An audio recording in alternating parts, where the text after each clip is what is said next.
আজকে আমরা Jessore board 2025 HSC English second পেপারের জন্য খুব দরকারি কিছু সিনোনিম আর অ্যান্টোনিম শিখব। পরীক্ষার প্রস্তুতির জন্য এই শব্দগুলো কিন্তু একদম ঝালিয়ে নিতেই হবে।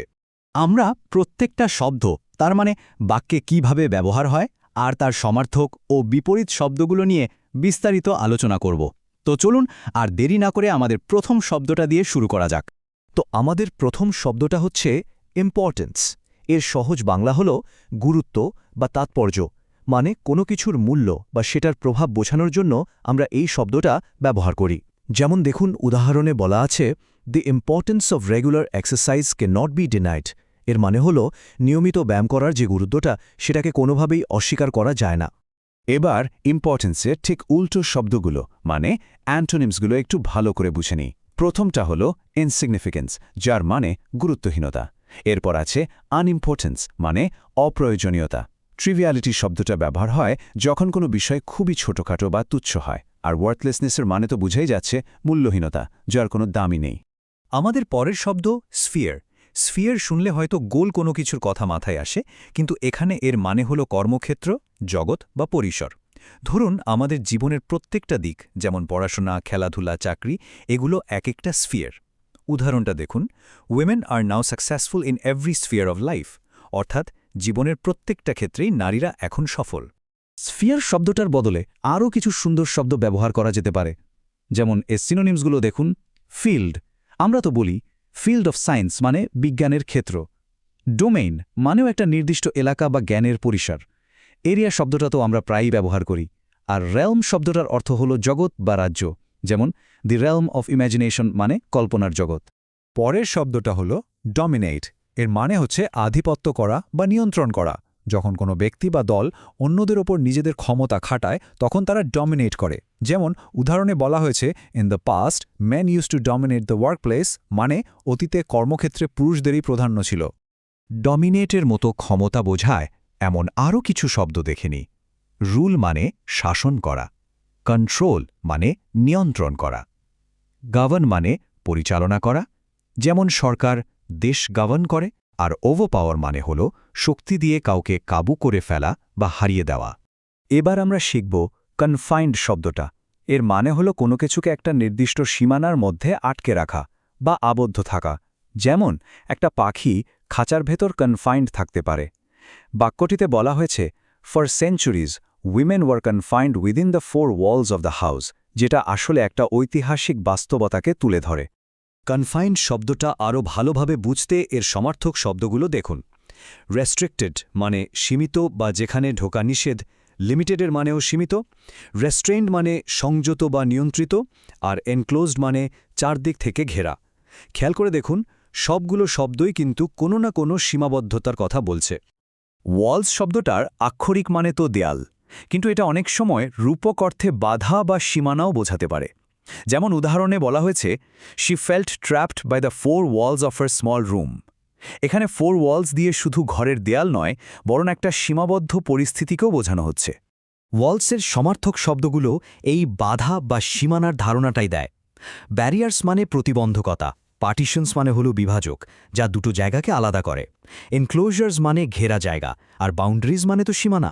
এটা তো খুবই পরিচিত একটা শব্দ, হাউস, যার মানে বাড়ি বা বসস্থান। এটা মূলত একটা বিল্ডিং বা কাঠামো বোঝায়। উদাহরণটা হলো, many young adult still live in their parents house, অর্থাৎ অনেক প্রাপ্তবয়স্ক ছেলেমেয়েরা এখনও তাদের বাবা মায়ের বাড়িতেই থাকে। আচ্ছা, হাউসের সমার্থক শব্দগুলো কিন্তু বেশ মজার। হোম বলতে শুধু ইট সিমেন্টের বাড়ি নয়, বরং বাড়ির ভেতরের সেই মায়া, ভালোবাসা আর ইমোশনের জায়গাটাকেও বোঝায়। ড্রেলিং আর রেসিডেন্স হল বসবাসের স্থান বোঝানোর জন্য একটু ফর্মাল শব্দ, আর অ্যাবোর্ড একটা কাব্যিক শব্দ, যার মানেও বাসস্থান। আমাদের পরের শব্দটা হলো এডুকেশন, যার মানে শিক্ষা, অর্থাৎ জ্ঞান আর দক্ষতা অর্জনের যে প্রক্রিয়া, সেটাই হলো শিক্ষা। উদাহরণটা খেয়াল করুন, higher education is essential for a good career, যার মানে একটা ভালো পেশার জন্য উচ্চশিক্ষা অপরিহার্য। এডুকেশন বা শিক্ষার বিপরীত ধারণাগুলো কিন্তু আমাদের জানতে হবে।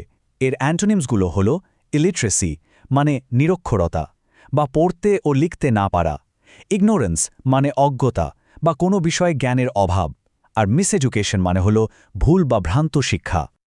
আমরা কিন্তু তালিকার প্রায় অর্ধেক শেষ করে ফেলেছি। চলুন একই মনোযোগ দিয়ে বাকি শব্দগুলো শিখে ফেলি। আমাদের পরের শব্দটি হল এইবল। এইবল শব্দটার মানে হল সক্ষম বা কোনো কিছু করার ক্ষমতা থাকা।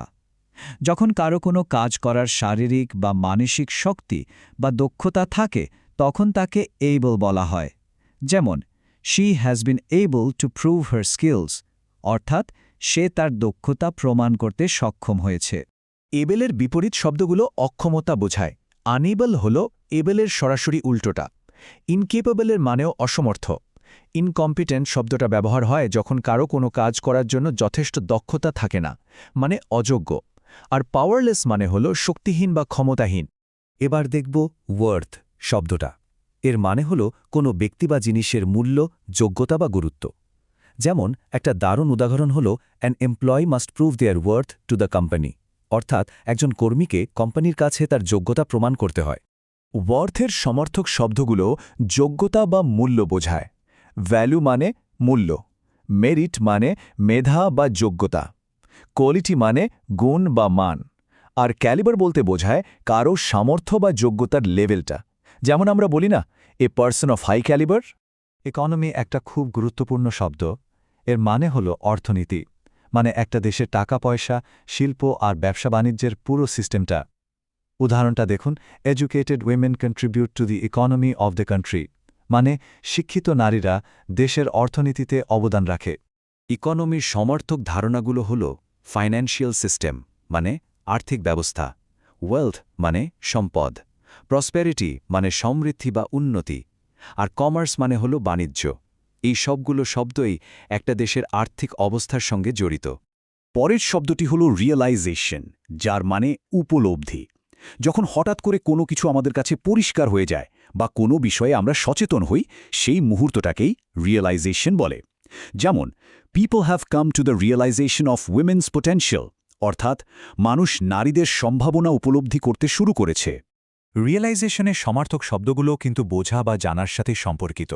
আন্ডারস্ট্যান্ডিং মানে বোঝাপড়া, অ্যাওয়ারনেস মানে সচেতনতা, রেকগনিশন মানে স্বীকৃতি দেওয়া, আর পারসেপশন মানে হল কোনো কিছুকে দেখার বা বোঝার ভঙ্গি। নেভার একটা খুবই শক্তিশালী শব্দ, যার মানে কখনোই না। এটা অতীত বা ভবিষ্যতে কোনো সময়ই নয় এমনটা বোঝায়।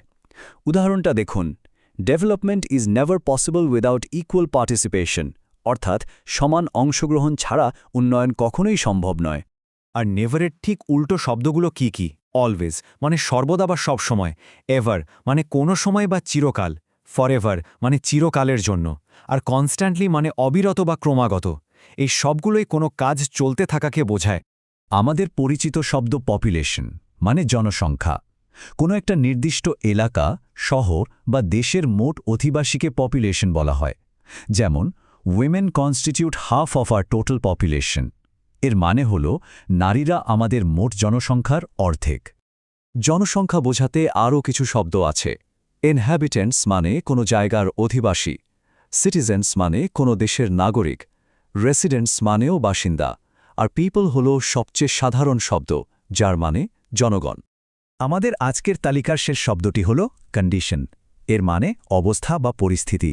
কোনো ব্যক্তি বা বস্তুর বর্তমান অবস্থাকে কন্ডিশন বলা হয়। যেমন we need to improve their socio economic condition, মানে আমাদের তাদের আর্থসামাজিক অবস্থার উন্নতি করতে হবে। কন্ডিশনের সমার্থক শব্দগুলো পরিস্থিতি বোঝায়। স্টেট মানে অবস্থা, সিচুয়েশনের মানেও পরিস্থিতি। সার্কামস্ট্যান্স সাধারণত বহুবচনে ব্যবহার হয়, যেমন সার্কামস্ট্যান্সেস, আর এটা পারিপার্শ্বিক অবস্থা বোঝায়। আর স্টেটাস মানে হল সামাজিক বা আইনগত অবস্থান বা মর্যাদা।